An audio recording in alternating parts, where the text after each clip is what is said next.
मित्रांनो, मी मोहित लढा. मित्रांनो, मुख्यमंत्री तीर्थ दर्शन योजना ही मुख्यमंत्रीने ह्या नवीन GR नुसार जाहीर केलेला आहे. सर्व जे धर्मीय लोक असतील त्यांना तीर्थयात्रा सुद्धा देखील करता येणार आहे. यासाठी अर्ज कुठे करायचा आहे, पात्रता नक्की काय राहणार आहे, कागदपत्रे कोणती कोणती लागणार आहे, हे सर्व या GRच्या माध्यमातून दिलेले आहे. आणि हे ज्येष्ठ नागरिकांना मोफत प्रवास सुद्धा देखील राहणार आहे. तर या GRच्या माध्यमातून सगळं सविस्तरपणे माहिती समजून घ्या. आणि आपल्या चॅनलवर जर पहिल्यांदा आला असाल तर सबस्क्राईब करायला विसरू नका. असे नवीन व्हिडिओ तुमच्यासाठी महत्त्वाचे अपडेट्स घेऊन येत राहतील.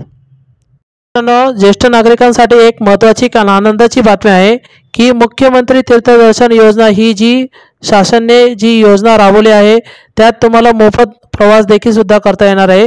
तर आपल्या चॅनल जर पहिल्यांदा आला असाल तर सबस्क्राईब करायला विसरू नका. असेच नवीन व्हिडिओ तुमच्यासाठी महत्त्वाचे खूप महत्त्वपूर्ण व्हिडिओ राहणार आहे. तर महाराष्ट्र राज्यातील सर्व धर्मीयमधील 60 वर्ष वय व त्यावरील ज्येष्ठ नागरिकांना तीर्थदर्शन योजनेची मोफत संधी देण्यासाठी मुख्यमंत्री तीर्थदर्शन योजना ही राबवण्यात आली आहे. तर हा जो GR आहे तो 14 जुलै 2024 नुसार हा प्रसिद्ध करण्यात आला आहे. तर यात शासन निर्णय काय आहे देखील सुद्धा आपण समजून घ्या. राज्यातील सर्व धर्मीयमधील ज्येष्ठ नागरिक जे वय 60 वर्ष व त्याहून अधिक असेल त्यांना भारतातील तीर्थदर्शनांना भेट देण्याची इच्छा पूर्ण करण्यासाठी मुख्यमंत्री तीर्थदर्शन योजना ही सुरू करण्यात मान्यता देण्यात आली आहे. तर या योजनेचे नाव आहे मुख्यमंत्री तीर्थदर्शन योजना.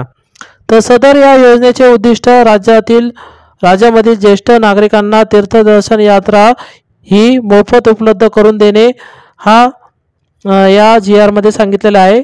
या योजनेची व्याप्ती काय राहणार आहे तर या सदर योजनेमध्ये महाराष्ट्र राज्य व भारत देशातील प्रमुख तीर्थस्थळांची समावेश राहील. म्हणजे या तीर्थदर्शन कुठे कुठे हे तुम्हाला घेता येणार आहे. तर याची यादी पण या GRच्या माध्यमाने दिलेली आहे की तुम्ही कुठे मोफत प्रवास देखील सुद्धा करू शकता तीर्थदर्शनानुसार. तर ठिकाण स्थळे सुद्धा देखील दिलेले आहे. तर तीर्थस्थळाची यादी परिशिष्ट अ आणि ब प्रमाणे असेल. सदर या यादीमधील स्थळे कमी होऊ शकतात किंवा वाढू पण शकतात. सदर या योजनेत निर्धारित तीर्थस्थळापैकी एका स्थळाची यात्रेकरिता पात्र व्यक्तीला योजनेचा लाभ एका वेळ घेता येईल.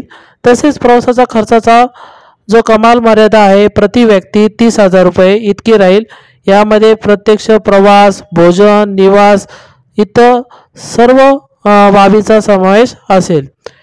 या योजनेची लाभार्थी महाराष्ट्र राज्यातील ज्यांचे वय 60 वर्ष पूर्ण झालेले आहे व त्याहून अधिक असेल तर या योजनेचे लाभार्थी असू शकतात. या योजनेची लाभार्थीची पात्रता नक्की काय राहणार आहे तर या लाभार्थीची योजनेचा घेण्यासाठी महाराष्ट्राचा राज्याचा रहिवासी असणं आवश्यक आहे. म्हणजे तुमच्याकडे डोमिसाईल असणं गरजेचं आहे. डोमिसाईल नसेल तर तुमचं जे आमदार लोकांकडून जे काही रहिवासी दाखला मिळतो तो सुद्धा देखील तुम्ही चालू शकतो. आणि दुसरी गोष्ट वय 60 पूर्ण असणं गरजेचं आहे आणि त्याहून अधिक असलं तरी चालेल. आणि लाभार्थी कुटुंबाचे वार्षिक उत्पन्न आहे ते 2.5 लाखापेक्षा जास्त नसावे. तर 2.5 लाखापेक्षा कमी असेल तर हे पात्र ठरले जातील. तर त्यात तुम्हाला ज्येष्ठ नागरिकाचा कार्ड देखील सुद्धा लागेल. आणि उत्पन्न दाखला जो आहे तो 2.5 लाखाच्या आत असणं गरजेचं आहे. आणि अपात्रता कोण राहणार आहे याच्यात ज्यांच्या कुटुंबातील सदस्य आयकरदाता असेल म्हणजे जे काय टॅक्स पेअर वगैरे इन्कम टॅक्स भरत असेल तर हे अपात्र ठरू शकतात. आणि ज्यांच्या कुटुंबातील सदस्य नियमित कायम कर्मचारी असून सरकारी विभाग, उपक्रम, मंडळ, भारत सरकार किंवा राज्य सरकारच्या स्थानिक संस्थेमध्ये कार्यरत आहे किंवा सेवानिवृत्तीनंतर निवृत्ती वेतन घेत आहे असे सदस्य पात्र ठरणार नाही. म्हणजे जे काही गव्हर्नमेंट सर्वंट लोक असतील ते लोक यात सहभागी राहणार नाही आहे.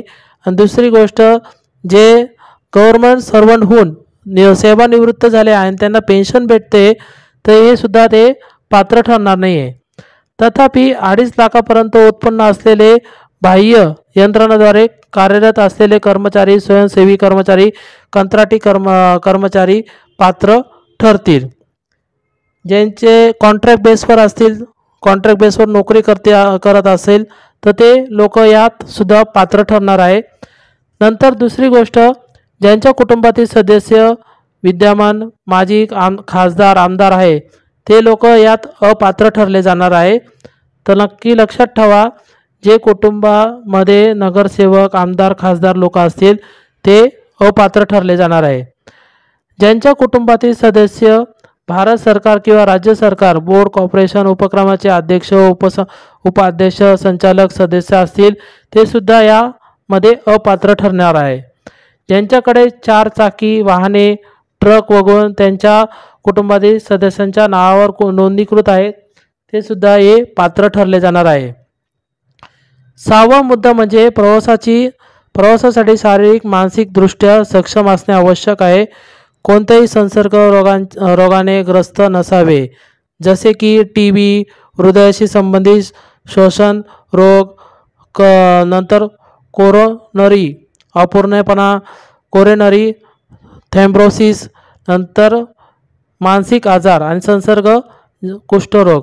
म्हणजे याच्यात कुठलाही आजार उद्भवता कामा नये यात दिलेलं आहे. जर आजार पहिल्यापासून असेल तुम्हाला तर यात तुम्हाला अपात्र ठरवले जाणार आहे. दुसरी गोष्ट, अर्जासोबत ज्येष्ठ नागरिकाला सरकारी वैद्यकीय अधिकाऱ्याचे पूर्ण आरोग्य तपासणी केल्यानंतर ती व्यक्ती शारीरिकदृष्ट्या निरोगी आणि प्रस्तावित प्रवासासाठी सक्षम असल्याचे प्रमाणपत्र सादर करावे लागेल. जेव्हा तुम्हाला हे मोफत प्रवास करावा लागणार आहे त्यात तुम्हाला वैद्यकीय तपासणी करून घेणं गरजेचं आहे आणि त्यात तुम्हाला जे मेडिकल सर्टिफिकेट मिळणार आहे त्यानुसारच तुम्हाला हे यात्रा करता येणार आहे, असं या 7व्या मुद्द्यामध्ये सांगितलेलं आहे. दुसरी गोष्ट, यात दुसरं 15 दिवसापेक्षा जुने नसावे हे पण त्याच्यात सांगितलेलं आहे. तुम्ही महिना 2 महिन्यानंतर दाखवलं किंवा 15 दिवसानंतर दाखवलं तर ते अवैध ठरले जाणार आहे. तर तुम्ही जेव्हा तुमचं हे सगळे डॉक्युमेंट क्लिअर असतील आणि त्यानंतर तुम्हाला वैद्यकीय तपासणी वगैरे करून लगेच 2-3 दिवसानंतर भेटत असेल त्यानंतरच तुम्हाला मोफत प्रवास देखील सुद्धा करता येणार आहे. या GRच्या माध्यमातून तसं सगळं उल्लेख केलेला आहे. आणि जे अर्जदार मागील वर्षामध्ये लॉटरीत निवडले गेले होते परंतु प्रवासासाठी अनिमंत्रित करून त्यांना प्रवास पूर्ण केला नाही, अशा माजी आजारांना देखील योजनेस पात्र ठरवले जाणार नाही. म्हणजे काय लॉटरी वगैरे जी काय तुम्हाला लागलेली असेल त्या कोणत्याही कारणाने शासनाच्या कोणत्याही याच्या दुर्लभ लाभ घेतलेला असेल तुम्ही तर तुम्हाला त्याच्यात अपात्र ठरवले जाणार आहे, या 8व्या मुद्द्यामध्ये सांगितलेलं आहे. दुसरं गोष्टी म्हणजे 9वा मुद्दा, जर असे आढळून आल्यास की प्रवासी आणि अर्जदार हे खोटी माहिती देऊन किंवा कोणतीही तथ्ये लपवून अर्ज केला आहे आणि ज्यामध्ये तो तिला प्रवासासाठी अपात्र ठरते तिला कधीही योजनेचा लाभापासून वंचित ठेवता येईल. समजा की तुम्ही खोटी माहिती दिली किंवा लपवून ठेवलं असेल तर तुम्हाला यात ही पूर्ण कागदपत्राची तुमची छाननी केली जाणार आहे. सर्व कागदपत्राची हे तो पूर्तता केल्यानंतरच तुम्हाला इथं पात्र ठरवले जाणार आहे. तुम्हाला आजार असून तुम्ही माहिती खोटी दाखवली किंवा तुम्ही टॅक्स पेअर असून पण माहिती खोटी दाखवली किंवा तुम्ही माजी आमदार खासदार असून पण तुम्ही माहिती खोटी दाखवली किंवा मग तुम्ही सरकारी गव्हर्नमेंट सर्वंट न होता मी प्रायव्हेट नोकरी करतोय असं जरी दाखवलं तरी तुम्हाला यात अपात्र ठरवले जाणार आहे. तर यात तुमची सगळी कागदपत्राची मुख्यमंत्र्याकडून ही तपासणी केली जाणार आहे, त्यात अधिकारी जोडलेले आहे, त्यानुसारच तुम्हाला यात पात्र ठरवले जाणार आहे. तर या सदर योजनेचा पात्रता आणि अपात्रता निष्कर्ष सुधारणा करण्याची आवश्यकता असल्यास शासन मान्यतेनुसार कारवाई करण्यात येईल. सदर या योजनेचा लाभ मिळवण्याकरिता खालील प्रमाणे कागदपत्रे करणे आवश्यक आहे. योजनेचा लाभासाठी ऑनलाईन अर्ज असणं गरजेचं आहे. तर या लाभार्थ्याचे आधार कार्ड, रेशन कार्ड हे असणं गरजेचं आहे. महाराष्ट्रातील आदिवासी प्रमाणपत्र म्हणजे तुम्हाला मागच्या टायमालाच तुम्हाला सांगितलेलं आहे की आदिवासी प्रमाणपत्र किंवा जन्म दाखला असणं गरजेचं आहे तुम्हाला, की तुम्ही महाराष्ट्रात तुमचा जन्म झालेला आहे आणि किंवा आदिवासी प्रमाणपत्र म्हणजेच डोमेसाईल सांगत होतो मी तुम्हाला. लाभार्थ्याचे आदिवासी प्रमाणपत्र उपलब्ध नसेल तर त्याऐवजी 15 वर्षापूर्वीचे रेशन कार्ड, ओळखपत्र, शाळा सोडल्याचा दाखला, जन्म दाखला या 4 पैकी कोणतेही ओळखपत्र तुम्ही देऊ शकतात आणि ते प्रमाणपत्र ते ग्राह्य धरण्यात येईल. म्हणजे समजा की तुमच्याकडे डोमेसाईल नसेल किंवा जन्म दाखला नसेल तर तुमच्याकडे रेशन कार्ड हे 15 वर्ष जुनं झालेलं असलं पाहिजे. मतदान कार्ड, ओळखपत्र पण 15 वर्षापूर्वीचं असणं गरजेचं आहे. शाळा सोडल्याचा प्रमाणपत्र हे 15 वर्षाचं पूर्वीचं असणं गरजेचं आहे. म्हणजे कमीत कमी 15 वर्षाचं क्रायटेरिया यांनी दिलेला आहे. 15 वर्षाच्या खाली असेल तर तुम्हाला याच्यात अपात्र ठरवले जाणार आहे. सक्षम, यात महत्त्वाची गोष्ट म्हणजे सक्षम अधिकारी आणि यांनी दिलेल्या कुटुंब प्रमाणपत्राचा उत्पन्न दाखला जो 2.5 लाखापेक्षा कमी असणं गरजेचं आहे. आणि किंवा तुमच्याकडे उत्पन्न दाखला नसेल मग किंवा रेशन कार्ड, किंवा केसरी रेशन कार्ड देखील सुद्धा चालू शकतो. त्यानंतर 5वा जो मुद्दा आहे तो वैद्यकीय प्रमाणपत्र तुम्हाला सादर करणं गरजेचं आहे. त्यानंतर जो 6वा जो मुद्दा आहे की पासपोर्ट आकाराचा फोटो असणं गरजेचं आहे. आणि 7वा जो मुद्दा आहे जवळच्या नातेवाईकाचा मोबाईल नंबर क्रमांक असणं गरजेचं आहे. आणि जो 8वा आहे तो योजनेच्या अटी शर्तीचे पालन करण्याचे हमीपत्र असणं गरजेचं आहे. तर मोजून तुम्हाला 8 हे कागदपत्र गोळा करणं गरजेचं आहे. त्यानंतर जो 8वा मुद्दा आहे रेल्वे प्रवास तसेच बस प्रवासासाठी एजन्सी तथा टुरिस्ट कंपन्यांची निवड. तर यात रेल्वे बस आणि बस प्रवासाचे आयोजन करण्यासाठी अधिकृत टुरिस्ट कंपन्या तसेच रेल्वे प्रवासासाठी IRTC अधिकृत केलेल्या नोंदणी कंपन्यांची निविदा प्रक्रियेत करण्यात येईल. त्यानंतर या योजनेची लाभार्थीचा निवड कशी राहणार आहे. प्रवासाची निवड जिल्हा स्तरावर स्थापन करण्यात आलेल्या जिल्हास्तरीय समितीद्वारे पुढीलप्रमाणे राहणार आहे. प्रत्येक ठिकाणच्या प्रवासासाठी जिल्हा कोटा निश्चित केला जाईल आणि ज्यामध्ये अर्जदारांच्या संख्येत आणि जिल्ह्याच्या लोकसंख्येच्या प्रमाणात आधी भार देऊन कोटी निश्चित केला जाईल आणि कोटीपेक्षा जास्त अर्जदाराच्या उपलब्धतेचे लॉटरीद्वारे हे संगणकीकृत ही प्रवासाची निवड केली जाणार आहे. तर तुम्ही जो काही ऑनलाईन अर्ज वगैरे भरणार आहे ती लॉटरी पद्धतीने तुमचा निवड केली जाणार आहे. आणि कोट्यवधीतील 100% अतिरिक्त लोकांसाठी प्रतीक्षा यादी देखील सुद्धा जाहीर करण्यात येणार आहे. तर निवडलेल्या प्रवासाची आणि प्रवासा न केल्यास प्रतीक्षा यादी समाविष्ट केलेल्या व्यक्तीला प्रवासास पाठवता येईल. नंतर निवडलेले प्रवासी आणि प्रतीक्षा यादी विभागाच्या पोर्टलवर जिल्हा अधिकारी कार्यालयात, समाज कल्याण विभागाच्या आयुक्त कार्यालयात हे फलकावर योग्य वाटेल अशा इतर माध्यमाने प्रसारित केलं जाईल. म्हणजे तुमची जी यादी आहे, तुम्ही जो काही ऑनलाईन अर्ज वगैरे भरणार आहे ती लॉटरी पद्धत जी काही लागणार आहे त्याची यादी नोटीस बोर्डवर लावली जाणार आहे समाज कल्याणच्या ऑफिसला. नंतर फक्त निवडलेले व्यक्ती तीर्थयात्रेला जाऊ शकेल आणि तो त्या सोबत इतर कोणत्याही व्यक्तीला घेऊन जाणार नाही. म्हणजे तुमचे मुलं वगैरे असतील किंवा सून वगैरे असतील तर त्यांना तुम्ही घेऊन जाऊ शकणार नाही. तर तुम्हाला फक्त एकट्यालाच प्रवास करता येणार आहे, पती आणि पत्नी. जर पती आणि पत्नी स्वतंत्रपणे अर्ज केला असेल आणि एकाची लॉटरी निवड झाली असेल तर दुसऱ्या जोडीदाराची लॉटरी निवड झाली नसेल तर त्यांना व तिला यात्रेवर पाठवण्याचा निर्णय देऊ शकतील. हे कोण? समाज कल्याणचे जे अधिकारी आहे ते तुम्हाला निर्णय देऊ शकतात.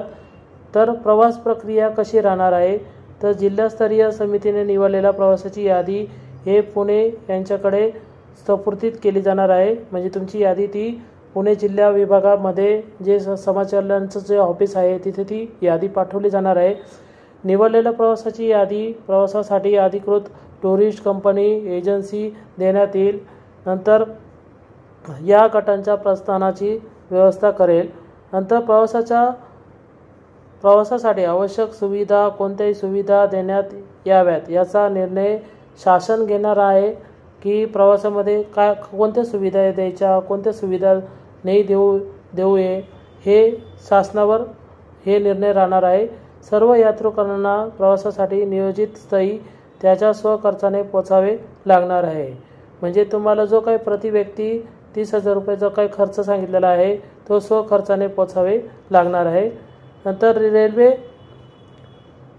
रेल्वे बसने प्रवास जिल्हा स्तरावर स्थापन करण्यात आलेल्या समितीद्वारे प्रवासाची सुरक्षा आरोग्याशी संबंधित व्यवस्था सुनिश्चित केली जाईल।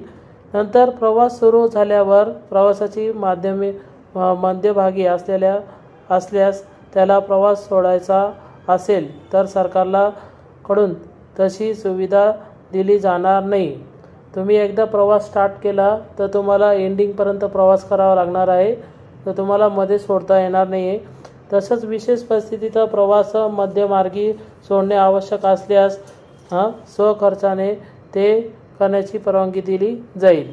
उपस्थिती म्हणजे काही मार्गदर्शक असतील, समजा की तुम्हाला त्या प्रवासाच्या माध्यमाने जर तुम्हाला काही त्रास वगैरे उद्भवत असेल, काही अनकम्फर्टेबल वाटत असेल तर त्या टायमाला तुम्हाला जे काही मार्गदर्शक जे काही उपस्थिती जे काही जिल्हा अधिकारी साहेब असतील ते लोकांना तुम्हाला बोलून चालून वगैरे तुम्हाला जो आहे तो हे परवानगी त्यांच्याकडून घ्यावी लागेल। प्रवासाचा गट हा प्रवास केवळ एकत्रितपणे आयोजित केला आहे। सदर या राज्य शासन किंवा शासनाने अधिकृत केलेल्या एजन्सी निश्चित केली जातील आणि शासनाने विहित केलेली किमान प्रवासाची संख्या ही उपलब्ध झाल्यावरच कोणत्या तिथचा प्रवास सुरू होईल हे त्याला दिलेलं आहे। इतर लोकांच्या प्रवासाचा निर्बंध या योजनेअंतर्गत प्रवासासाठी निवड झालेल्या व्यक्तीला प्रवास करता येईल। प्रवासाचा खर्च देण्याची तयारी असली तरी तो प्रवास इतर कोणत्याही व्यक्तीला सोबत घेऊन जाऊ शकणार नाही। फक्त निवड केलेली व्यक्ती ट्रेन वाहनामध्ये प्रवास करतील। प्रत्येक सीट बर्थमध्ये फक्त एकच व्यक्ती प्रवास करेल। तर ज्या निवड यादीमध्ये तुमची निवड झालेली आहे तर त्यानुसारच तुम्हाला या ट्रेनमध्ये बसमध्ये प्रवास करता येईल। तर फक्त एकच व्यक्तीला प्रवास करता येईल, म्हणजे तुम्ही स्वतःला प्रवास करता येणार आहे। प्रवास दरम्यान प्रवासाला कोणतीही निवड न केलेली व्यक्ती इतर कोणतेही नातेवाईक किंवा लहान मुलं यासोबत नेण्याची परवानगी दिली जाणार नाही। तर तुम्हाला ते पहिले मागेच सांगितलेलं आहे, तुमचे जे काही नातेवाईक असेल, रिलेटिव्ह असतील किंवा लहान मुलं असतील किंवा सून वगैरे असतील किंवा मुलं असतील तर त्यांना तुम्हाला घेऊन जाता येणार नाही। तर अतिरिक्त खर्चाबाबत कोणत्याही प्रवासादरम्यान देवस्थान विभागाने ठरवून दिलेल्या निष्कासन सुविधा व्यतिरिक्त इतर सुविधा घ्यायच्या असतील तर त्यासाठी अतिरिक्त आर्थिक भाराची जबाबदारी प्रवासाची राहील। म्हणजे समजा तुम्हाला जास्तचा एक्स्ट्रा खर्च लागलेला असेल तर तुमची जी काही जबाबदारी आहे प्रवासाची ते तुमची असेल, तुमच्या स्वखर्चाने असतील। ते प्रवासादरम्यान प्रवाशाकडून अपेक्षा प्रवाशांना कोणतेही ज्वलनशील पदार्थ मादक पदार्थ कोणत्याही स्वरूपात वाहून नेण्यास प्रतिबंध राहील। तर राज्यातील देशाची प्रतिमा खराब होणार नाही अशा रीतीने यात्रेकरूंना यात्रेची प्रतिष्ठा वागवणे। त्यानंतर प्रवासी त्यांच्या नियुक्त संपर्क अधिकारी व्यवस्थापक यांच्या सूचनांचे पालन करतील आणि वरील आचारसंहितेचे पालन करणाऱ्या इतर बाबत प्रवाशांकडून प्रतिज्ञा घेतले जाईल। प्रवाशांना विभागाच्या विविध प्रणालीमध्ये सहकार्य करावे, शिस्तीत सहकार्य करणे अपेक्षित आहे। कोणत्याही प्रवासी इतर प्रवासी गैरसोय होईल असे वर्तन करणार नाही। साधारणपणे ट्रेनमध्ये बर्थवर झोपण्याची वेळ रात्री 10 ते सकाळी 6 वाजेपर्यंत असेल। प्रवासी त्याच्या संबंधित बर्थवर झोपतील आणि विभागीय गरजेनुसार यावेळी काही बदल केला जाऊ शकतात। अर्जाची प्रक्रिया तर योजनेचे जे अर्ज आहे ते मोबाईल ॲप, सेतू सुविधा केंद्र जे काही केंद्र असतील त्या ठिकाणी तुम्हाला ऑनलाईन अर्ज भरायचा आहे। पात्र ज्येष्ठ नागरिकास योजनेसाठी ऑनलाईन अर्ज करता येईल। ज्यांना ऑनलाईन अर्ज सादर करता येत नसेल त्यांनी अर्ज भरण्याची सुविधा सेतू केंद्रात उपलब्ध असेल आणि अर्ज भरण्याची संपूर्ण प्रक्रिया ही विनामूल्य असणार आहे। त्यात तुम्हाला ₹1 चार्ज द्यायचा नाही आहे। नंतर अर्जदाराने स्वतः उपरोक्त ठिकाणी उपस्थित राहणे आवश्यक आहे, जेणेकरून त्याचा थेट फोटो काढता येईल, KYC करता येईल। यासाठी अर्जदाराने खालील माहिती आणणे आवश्यक आहे। कुटुंबाचे ओळखपत्र म्हणजे तुमचं रेशन कार्ड किंवा जन्म दाखला किंवा शाळा सोडल्याचा दाखला किंवा तुमचं हे डोमोसाईल किंवा रेशन कार्ड हे असणं गरजेचं आहे आणि सोबत आधार कार्ड असणं गरजेचं आहे। नंतर तात्पुरत्या यादीचे प्रकाशन हे जे पात्र अर्ज झाल्यानंतर पात्र अर्जाची तात्पुरती यादी पोर्टल ॲपवर जाहीर केली जाणार आहे आणि पात्र या अंतिम यादीतील अर्जदार हे मयत असल्यास अर्जदाराचे नाव लाभार्थी यादीतून वगळण्यात येईल। तर मूळ अर्जदारासह जीवनसाथी सहकार्याच्या प्रवासासंबंधीची तरतुदी 75 वर्षावरील अर्जदाराला त्याच्या जीवनसाथी सहाय्यापैकी एकालाही त्याच्यासोबत नेण्याची परवानगी असेल, परंतु अर्जदाराने अर्जात असे नमूद करणे आवश्यक आहे की जीवनसाथी आणि सहाय्यक देखील आवश्यक इच्छुक आहे। तर यात तुम्हाला सांगितलेलं आहे की पती आणि पत्नीला दोघांना प्रवास करता येईल, तर तुम्हाला त्यासाठी स्पेशल परवानगी घ्यावी लागणार आहे। पण तुमची जी काही तुम्ही निवड केली जाणार आहे आणि जर प्रवासी इच्छुक असेल तुमच्याबरोबर जी काही जीवनसाथी आहे ती इच्छुक असेल तर तुम्हाला त्यासाठी परवानगी घेणं गरजेचं आहे। तर 75 वर्षाचे आजाराच्या जोडीदाराचे वय 60 वर्षापेक्षा कमी असेल तरी प्रवासी सहाय्यक अर्जासोबत प्रवास करू शकेल। प्रवास सहाय्यक घेण्याची सुविधा तेव्हाच उपलब्ध होईल तेव्हाच अर्जाचे वय हे 75 पेक्षा जास्त असेल, त्याने एकट्याने रेल्वे प्रवासासाठी अर्ज केला असेल। अर्जाचे 75 वर्षापेक्षा कमी असल्यास सहाय्यकांना परवानगी दिली जाणार नाही। सोबत प्रवास करताना जोडीदारासोबत मदतनीस घेण्याची सोय नसेल। जर दोन्ही पती पत्नी 75 वर्षापेक्षा जास्त असेल आणि अर्जदाराचे मदतनीस नोंदणीकृत असेल तर तो पाठविला जाईल। तर आणि सहाय्यकाचे किमान वय 21 वर्ष ते 50 वर्ष असावे। एखादा मदतनीस प्रवास घेतल्यास त्याला देखील प्रकारच्या सुविधा मिळतील ज्या प्रवासाला परवानगी आहे। सहाय्यक शारीरिकदृष्ट्या निरोगी आणि प्रवासासाठी तंदुरुस्त असणं गरजेचं आहे। प्रवासी पती आणि पत्नी सहाय्यकांना प्रवासांची संबंधित सर्व मार्गदर्शन तत्त्वाचे पालन करणे बंधनकारक असेल। तर हे अशा पद्धतीनं तो सगळं सविस्तरपणे GR वगैरे होतात। आणि दुसरी गोष्ट याच्यात वेबसाईटद्वारे तुम्हाला सदर या योजनेची जी नवीन वेबसाईट आहे ते बनवण्याचे काम हे महाराष्ट्र माहिती तंत्रज्ञान मंडळामार्फत देण्यात आलेलं आहे। लवकर याची वेबसाईटसुद्धा देखील येणार आहे आणि त्यानुसार तुम्हाला अर्ज ॲप्लिकेशनसुद्धा देखील करायचं आहे या मोफत तीर्थ प्रवास घेण्यासाठी मुख्यमंत्री तीर्थदर्शन योजनासाठी। तर अशा पद्धतीने सविस्तरपणे GR वगैरे होतात आणि याच्यात हे GRचा उल्लेखसुद्धा देखील दिलेला आहे। भारतातील तीर्थक्षेत्र कोणते? वैष्णोदेवी मंदिर, कटरा, अमरनाथ गुहा मंदिर, सुवर्ण मंदिर, अक्षरधाम मंदिर, श्री दिगंबर जैन लाल मंदिर, लक्ष्मीनारायण मंदिर, बद्रीनाथ मंदिर, गंगोत्री मंदिर, असेच भरपूर मंदिर वगैरे याच्यात तुम्हाला देवदर्शनसुद्धा देखील करता येणार आहे। तर याच्यात तुम्हाला कुठे कुठे फिरवले जाणार आहे, संपूर्ण भारत देखील सुद्धा फिरवला जाणार आहे। आता इथे बघा तुम्ही केरळ आहे, गुजरात आहे, झारखंड आहे, बिहार आहे, राजस्थान आहे, मध्य प्रदेश आहे। तर अशा पद्धतीने तुम्हाला इथं प्रवास करता येणार आहे। तर आणि महाराष्ट्रामध्ये देखील सुद्धा तुम्हाला प्रवास देखील सुद्धा करता येणार आहे। तर अशा महत्त्वपूर्ण GR वगैरे होतात आणि आपल्या घरातली कुटुंबातली जे काही ज्येष्ठ नागरिक असतील त्यांना जास्तीत जास्त तुम्ही या GRच्या माध्यमातून माहिती द्या आणि त्यांना समजवा आणि मोफत त्यांना प्रवास करून द्या.